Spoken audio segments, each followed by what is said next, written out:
really curious because obviously you've had you played a huge role in the culture initiative here at ICAC, and the role of values. But what I want to ask first is, when you left the military, when you retired from the military and came into, is it the civilian life? Sure, private sector. Private sector. Is the value proposition? How did you experience that? Well, I'd say first off, I had no idea what to expect. I mean, the military life, you're not very integrated with kind of the private sector, I guess. But during my transition, like when I joined this company, the first thing they did was put me on this culture initiative, which to me felt like I was just back at home in the Marine Corps. I think that actually being involved in that process actually helped my transition quite a bit, because it enabled me to bring something of value from the Marine Corps into the private sector, and I guess it turned out pretty good. So yeah. Can you share a little bit about the values card? So you mentioned that you had this values card in the Marine Corps, and then you brought it here. So can you share a little bit about that? So like I said, so we carried around the Declaration of Independence and the Constitution, and in our uniforms at the time, you had a pocket on your left chest, and what we used to do was make sure everybody had it on them. So at any time during the day, you could walk around, you could flick somebody in their chest pocket and see if it was in their pocket, and it just became a thing. And then, of course, when we're having meetings or anything else, you break it out and people start talking about whatever the topic was. So as we were going through our culture initiative, I shared this story with obviously you all and our team here, and it caught on pretty quick. So when we rolled out when we eventually got to where we were kind of rolling out this culture initiative after a lot of pre-work, part of what we rolled out was this values card, which had our purpose on it, as well as listed our key values and the short little definitions that we made. And I made the same challenge. I said, carry the card with you, and you should be checking each other to make sure you have the card, and you should be pulling the card out and talking about it, using it. It can't just sit in your pocket. It can't just sit on your desk. It's got to become part of who we are. And I guess it worked. And I still carry the card. I still carry a lot of cards normally, just because there's always somebody that doesn't have one. But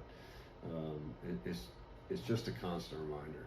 I love it. It's a simple thing that all organizations can do. It's a card. I mean, this is a very easy thing to do. But on it, the significance of it is that daily reminder. Like, it's right there. But then it has to also become something that you use. It's got to be alive. Yeah. Right? So there has to be some life to it, and that's really going to come from leaders throughout the organization who really see the value in bringing it out and talking about values once in a while, and sharing gratitude and those kinds of things. And so I want to talk a little bit more about that. But can you share what are the role values have in corporate America? So how would you define or share? I think, purpose and values have a huge role. You know, I think when you think in terms of purpose, to me, which is probably the highest levels, people want to be emotionally connected to something, right? They want to be emotionally connected to something that's a higher calling than, I don't want to just show up to work and be there for 8 hours and get a paycheck. I think most people really want to belong to something that's a little bit bigger to themselves, that's inspiring, and really makes them feel good.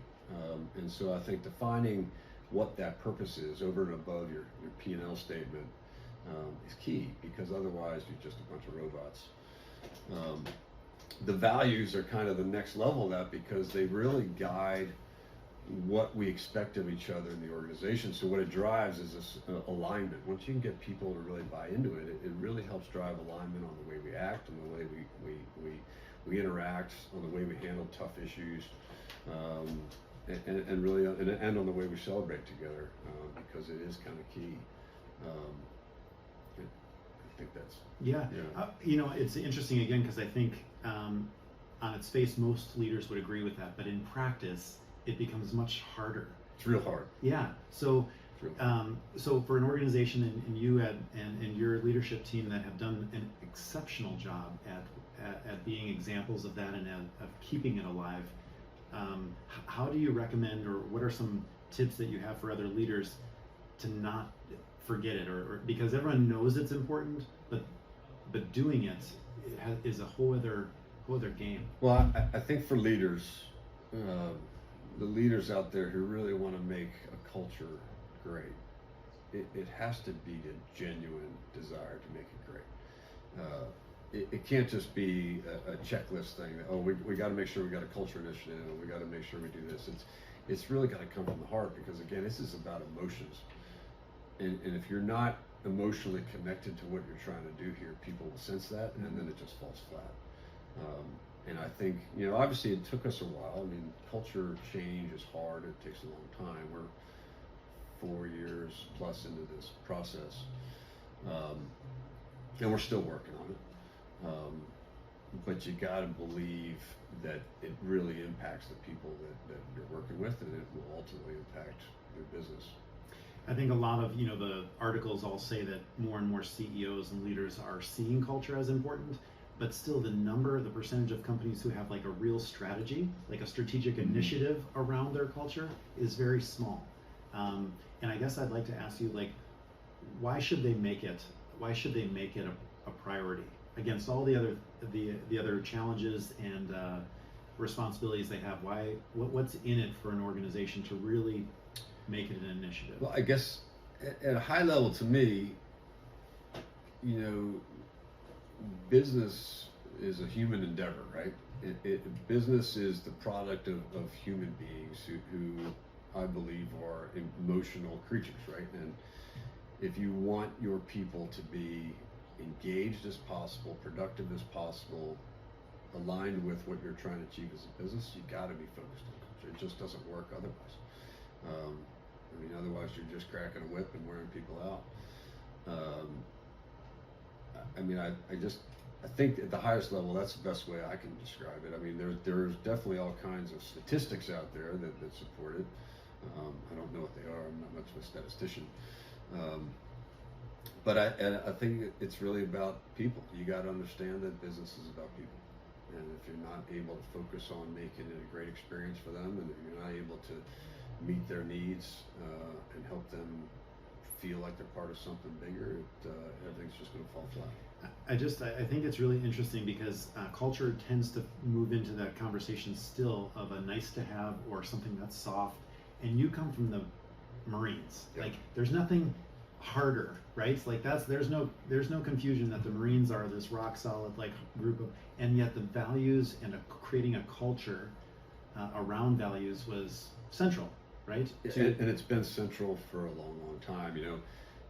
It's a funny thing that as Marines, one of the things we know is that this country doesn't need a Marine Corps. The Marine Corps, right? We have an Army, we got an Air Force, we got a Navy, but then we got this random Marine thing. But the reality is, because of the culture that exists within the Marine Corps, most people will say the country needs a Marine Corps. Because the culture is central to who the Marine Corps is, and it is central to really their warfighting capability and the years and years of successful campaigns throughout the world, whatever is happening out there. The Marine Corps is successful because everybody is aligned on the culture. We all see accomplishing the mission as the most important thing. That all Marines are taught leadership the same way, because we want to make sure that we have consistent, strong leadership to take care of these young Marines that we are tasked with overseeing.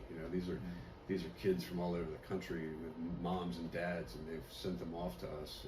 It's our duty to not only help them grow to be successful, but also to take them away to battle and bring them home, and teach and do everything we can to make them successful in those tough scenarios.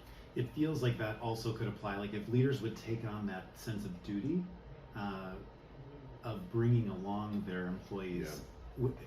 I just feel like all of these things that you're saying that the Marine Corps just does and has done for so long really are a nice, kind of composite of how a leader could grow, and kind of the guiding principles for all leaders, right? It's not battle and in war, but it's everything. It's everything. It's everything.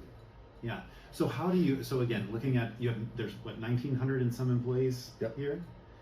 That's a lot. That's a lot. right? So how do you, as one leader, try to be an example for all 1900? How does Well, it's certainly not all about me. I think the important thing is, as you know, I've kind of been the executive sponsor of this initiative now for quite a while.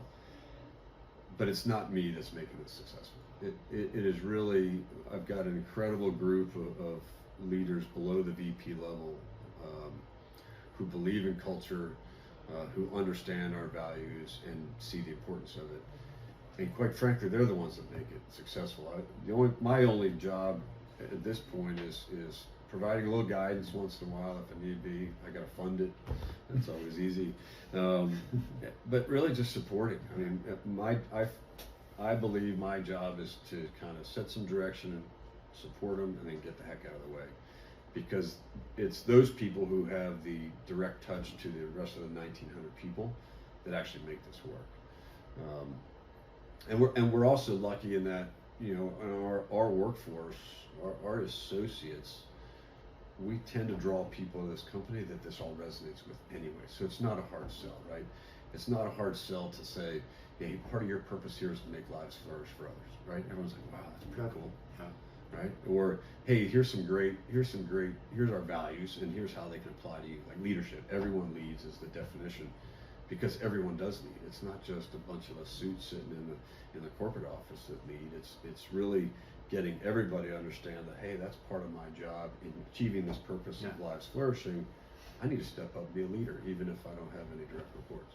So I kind of asked you that as a little bit of a setup because I've watched you over the years as well, consistently not take credit, right? Like you genuinely, as a leader, raise others up. Like this is a team. It's always about the team. It's always about this group of people who are really, and it's just this, which I think as leaders we can, like that's a really important lesson. If you can make it be about supporting a group of other people who are supporting a group of other people, all of a sudden you really can touch 1,900 lives. But you first said it's not about me, right? Like you always say that, and I think I just want to kind of, I appreciate that about you because I really feel it's something we, as leaders, it's like that's a really important mindset.